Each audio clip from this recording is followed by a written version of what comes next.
And nothing heard so far. Now, I guess it's going to be time for Adventures in Radioland. This segment will be part 2 of the problems with the SB-220. Now, problem 1 happened to be with the filaments on one of the 3500Zs not making real good contact, and so we did take care of that.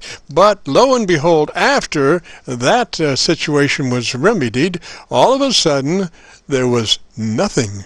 There was nothing going on with the SB-220 when the on switch was applied. A problem, I thought.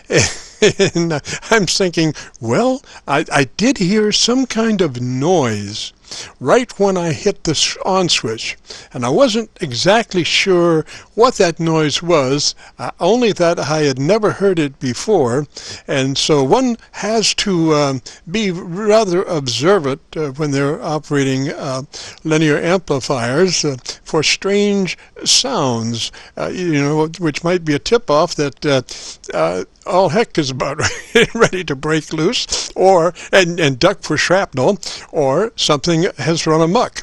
And indeed, something had run amok, and it was serious because there was no on, even when the on button was applied. So I did sweep up my lovely boat anchor at that point, and took it out to the car and headed for my Elmer, and praying all the time. And I got to my Elmer's, and he come out and looked at it. It was in the back seat on a piece of cardboard, and I grabbed it and took off across the yard, through the front door, up a flight of stairs, and across the kitchen to the kitchen table where we decided to perform our operation. And so immediately my Elmer starts accusing me of various and sundry things. Well, like, why am I still running that SB-220 on 110 when, it causes twice the current in the on switch, and I'm sure it's the on switch that's now defunct because of you operating it on 110 volts. This is things you have to endure with Elmers, They are right, usually. And you do have to kind of accept the responsibility, and do have to feel badly about it. But so he starts running continuity checks on the switch.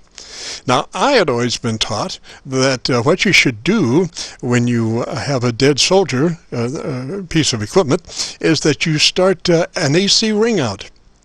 And that is that you start looking with your AC voltmeter on the incoming AC volts and around as it goes through the switch, through the fuses and all that stuff. But he was so sure that that was a burn-up on switch that he started continuity checks, and he didn't have, he had continuity on the on switch, both of those, and he had continuity on the fuse block, and he was dumbfounded. And I said, well, look, I had always been taught that you should do an AC ring out when you have a dead soldier. Now, an AC ring out is you start with an AC voltmeter right as the AC comes into the piece of equipment, and to verify that you have AC there, and then you start looking down the road through the switch, through the fuses and all that stuff, looking at the AC. Well, when he started to do an AC ring out, suddenly there was no AC. Not even on the AC line coming into the SB-220. We thought, isn't that interesting? Could it be? Well, it started to look like the AC plug on the SB-220. And again, I'm sure my Elmer was saying that if you'd only been running that on 220, you wouldn't be having a problem with your AC instrument that you plug in, because it's having to pull twice the current. And so it turned out that indeed it was the AC plug.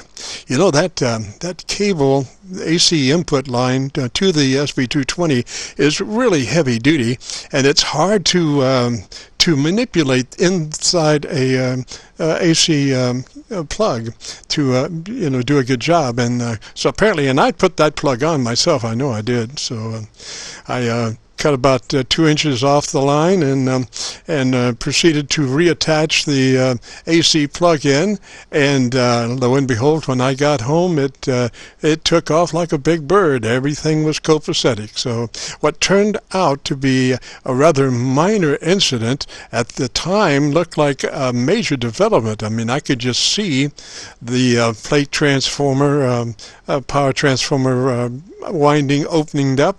But then, I happened to think, hey, that SB-220 has 2 transformers, and the possibility of both of those transformers opening up at the same time is rather astronomical as far as odds. So, it did start to point like something like it was like a bad AC connector.